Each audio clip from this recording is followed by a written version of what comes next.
안녕하세요. 35회 감정평가사 시험에 합격한 김지연이라고 합니다. 저는 총 2년 3개월을 공부했고요. 초시에 1년 3개월 공부하고 실무 54.5점, 법규 65.5점으로 평균 점수는 넘기고 이론 꽈락으로 떨어졌습니다. 올해는 간발의 차로 합격했기 때문에 빠르게 합격선에 올라갈 수 있는 비법에 대해서 말씀드리고자 합니다. 1차 같은 경우는 객관식 시험 경험이 있어서 3개월 정도 공부했고요. 감정평가 시험도 서술형의 탈을 쓴 객관식이라고 생각을 합니다. 그래서 우선 저는 모든 내용을 암기한다기보다는 문제풀이를 시작을 하면서 어떤 목차에 무엇이 들어가야 하는가를 위주로 공부를 했고, 그래서 남들보다 조금 더 적은 공부량으로 높은 점수에 도달할 수 있었던 것 같습니다. 3개월 만에 1차를 합격을 하고 온라인만 수강해서 그러면 4월부터 다음 연도 2월까지면 10개월 정도 공부를 하신 거네요? 최대한 자는 시간을 줄이려고 노력을 했고요. 교대 근무할 때는 하루에 4시간 정도 자려고 노력을 했고, 주간 근무할 때는 오후 6시에 퇴근을 하면 밤 10시까지 잠을 잡니다. 그 뒤로 출근 전까지 공부하는 전략으로 시간을 확보했습니다. 10개월 동안 해가지고 실무를 54.5점, 법규를 62.5점 맞는다는 게 사실 현실적으로는 쉽진 않은 거거든요. 그러면은 10개월 하고 그러면 토탈 합치면 13개월 정도죠? 13개월 정도 했는데 법규를 62.5점을 맞았다. 네, 저는 처음에 기출 문제집을 펴놓고 시작을 했습니다. 모든 내용을 암기하는 것이 아닌 기출 문제집을 펴놓고 기출 문제집, 서브 펴놓고 기출 문제 목차를 잡으면서 서브 내용을 적는 식으로 공부를 했습니다.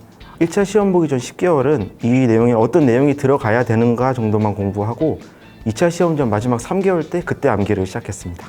법규 서브를 만들었는데 강정근 박사님이 공유해 주신 합격자 서브를 바탕으로 저만의 이렇게 서브를 만들었습니다. 마지막 시험 3개월 전에는 이것만 달달달 외워갔습니다. 어차피 제가 모르는 거는 남들도 모를 거라는 자신감으로 그렇게 해야지 할 수 있었던 것 같습니다. 저는 시간이 없고 공부할 양은 방대하기 때문에 최대한 양을 줄여야 했습니다. 직장을 다니면서 공부를 하니까 체력적으로도 하고, 그래서 초시에는 이론 공부를 거의 못했습니다. 강론 암기가 아예 안 된 상태로 들어가서 꽈락을 맞았던 것 같습니다. 그래서 법규의 경우는 기본적인 내용에 충실하지 않고 요령을 피우려고 했던 점이 페인인 것 같습니다. 예를 들어 문제에서 묻고자 하는 내용이 있으면 그것만을 답하면 되는데 그렇지 않고 욕심을 부려서 다른 일반론을 채워 넣다 보니 사안 포섭의 구체성이 떨어졌기 때문에 점수가 하락한 것으로 보고 있습니다. 실무는 어려운 문제에 대비해서 빨리 푸는 연습을 했었는데 올해 실무는 이론적인 부분에 많이 나와서 거기서 좀 감점 요인이 있었던 것 같습니다. 잠을 4시간 자고 계속 공부를 했습니다. 제가 잠이 없는 편이라서 점심시간에도 잠깐 공부를 했습니다. 밥은 최대한 빵 같은 걸로 이렇게 하면 하루에 9시간 정도는 확보가 됩니다. 오히려 밤에 일어나서 공부를 하면 조금 더 맑은 정신으로 조용한 분위기에서 공부할 수 있기 때문에 이런 루틴을 가져가 보시는 것도 좋다고 생각합니다. 깨고 일어났을 땐 오히려 이때가 말똥말똥하니까 공부에 더 집중을 하고, 일할 때는 좀 졸림을 참고 집 근처에 24시간 스터디 카페가 있어서 거기서 공부를 했어요. 실무 같은 경우는 쉬운 것들은 완주할 수 있을 정도까지는 숙달을 한 상태로 1차 공부를 했던 것 같습니다. 암기가 거의 안 돼 있었고 이런 목차가 들어가야 된다 정도까지만 연습이 돼 있는 상태. 저는 우선 내용 채우는 거는 마지막 3개월 때 할 수 있으면 된다고 생각을 하고, 그 전까지는 이런 문제에는 이런 내용이 들어가야 된다, 원론적인 부분에 접근을 많이 했어요. 실무 같은 경우는 자기가 부족한 부분을 찾는 게 중요하다고 생각합니다. 예를 들어 문제 분석에 시간이 오래 걸린다. 그럴 때는 약식으로 풀면서 하루에 400점을 풀기도 하고요. 나중에는 쓰는데 시간이 오래 걸린다 했을 때는 200점을 진짜 수기로 풀었습니다. 이론은 제 기본서를 5분할로 나눠서 일주일에 한 번씩 봤는데요. 처음에 기본서를 5분할로 읽는다는 게 시간이 오래 걸려서 한 4시간을 읽은 적도 있고, 나중에는 1시간까지 줄였던 것 같습니다. 처음에는 폭넓게 있다가 나중에는 중요한 부분만 빠르게 읽는 식으로. 이론은 결국에 순발력이 중요한 거기 때문에 그런 순발력이 발휘되기 위해서는 기계처럼 현출이 돼야 됩니다. 그걸 위해서는 많은 암기가 필요했고, 최대한 기본서 안에 있는 문장으로 답안을 구성하고자 했기 때문에 저는 기본서만 많이 읽었습니다. 제가 만년필도 써보고 일반 펜도 써보고 했는데 오히려 1.0으로 두껍게 쓰니까 쓰는 속도도 만년필보다 빠르고 해서 이걸로 정착을 했습니다. 글씨는 망가지는데 빨리 쓸 수 있었다? 최근에 수험생들의 실력이 상향 평준화됐기 때문에 적은 양을 써서는 승부를 보기가 어렵습니다. 그래서는 속도가 더 중요하고 그리고 그 악피를 극복하기 위해서는 답안지에 표현하는 방식이 중요합니다. 답안지에서 줄글로 쓰는 것이 아니라 같은 목차 내에서도 소목차로 나눠서 채점위원들이 알아볼 수 있게끔 쓰는 것이 중요하다고 생각합니다. 저는 항상 20페이지 썼습니다. 문제에서 물어볼 때 그 등장인물들 소개는 해줘야 되고 안에 내용도 충실하게 담으려면 16페이지로는 좀 부족한 감이 없지 않아 있는 것 같습니다. 목차를 10분 이상 잡으면 20페이지 쓸 수가 없기 때문에 목차 잡는 훈련을 계속 반복해서 했습니다. 그래서 장비빨로 극복을 하고자 했습니다. 일단 펜에다가 압박 붕대를 감고, 저는 타고나게 글씨 쓰는 속도가 느린 편이었기 때문에 최대한 어떤 방법을 강구를 해야만 했습니다. 다시 한다고 해도 지금처럼 똑같이 했을 것 같고요. 해주고 싶은 말은, 제가 공부하는 6개월 정도를 좀 페인으로 지낸 적이 있었는데요. 좀 그런 시행착오를 겪지 않았으면 좋겠다라고 얘기해주고 싶습니다. 제가 1년 3개월을 직장생활 병행하고 2차 시험에 몰두하다 보니까 너무 체력이 떨어졌고 이 정도면 좀 쉬어도 되지 않나 하는 마음에 6개월 동안 핸드폰 게임만 했습니다. 너무 번아웃이 왔었어가지고 그래서 조금 더 자는 시간을 늘리고 운동을 해서 체력을 키워야겠다라는 생각을 했습니다. 영상을 보시는 분들 중에서도 긴 슬럼프에 빠져 계신 분들이 계실 텐데요. 다시 시작하면 체력이 풍부하기 때문에 또 따라잡을 수 있습니다. 그래서 제가 올해 1월부터 다시 공부를 시작했는데요. 하루에 스터디를 2주차씩 풀어가면서 따라잡았던 기억이 있습니다. 제가 이렇게 할 수 있었던 비결은 개별 스터디를 많이 했는데요.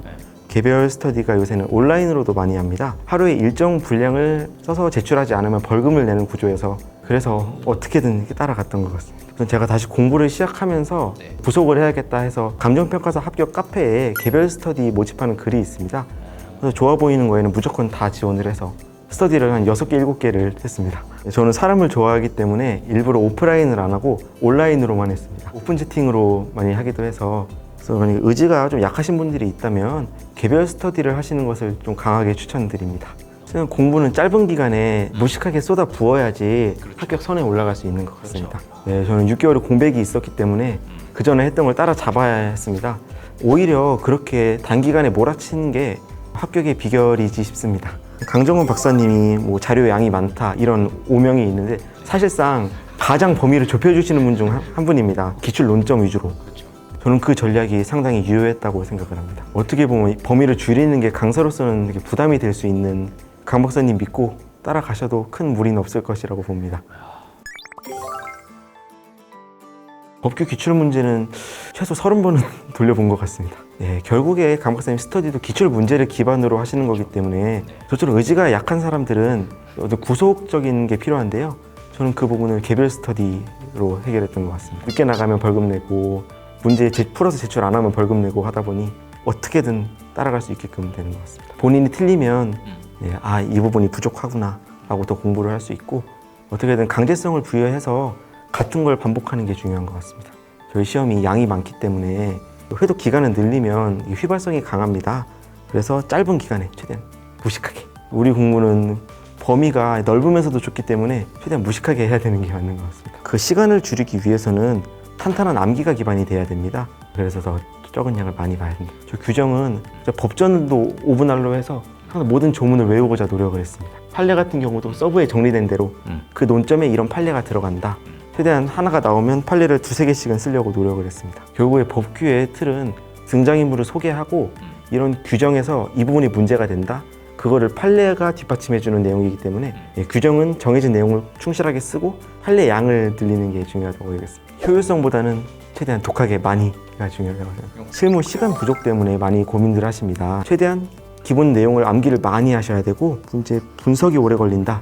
문제를 많이 풀어보지 않고 암기 양이 부족해서 생긴 문제입니다. 일주일에 한 바퀴를 다 돌릴 수 있도록 이렇게 많이 봤더니 오히려 실무 문제 푸는 시간도 줄었던 것 같습니다. 이론도 처음에 기본서를 회독하기 전에 어떻게 문제를 풀 것인가, 문제 목차 잡는 법을 숙제가 돼야 된다고 생각합니다. 암기를 꼼꼼하게 해야 됩니다. 어떤 논점이 나와도 갖다 붙일 수 있게끔 빠르게. 올해 많은 분들이 원하시던 결과를 이루지 못하신 것을 알고 있습니다. 멘탈을 꼭 잡으시고 본인이 부족했던 부분을 잘 보완을 하시면 내년에는 분명히 좋은 결과 있으시리라 믿습니다. 응원하겠습니다. 감사합니다. 오늘 귀한 시간 내주셔서 너무 감사드립니다. 고맙습니다.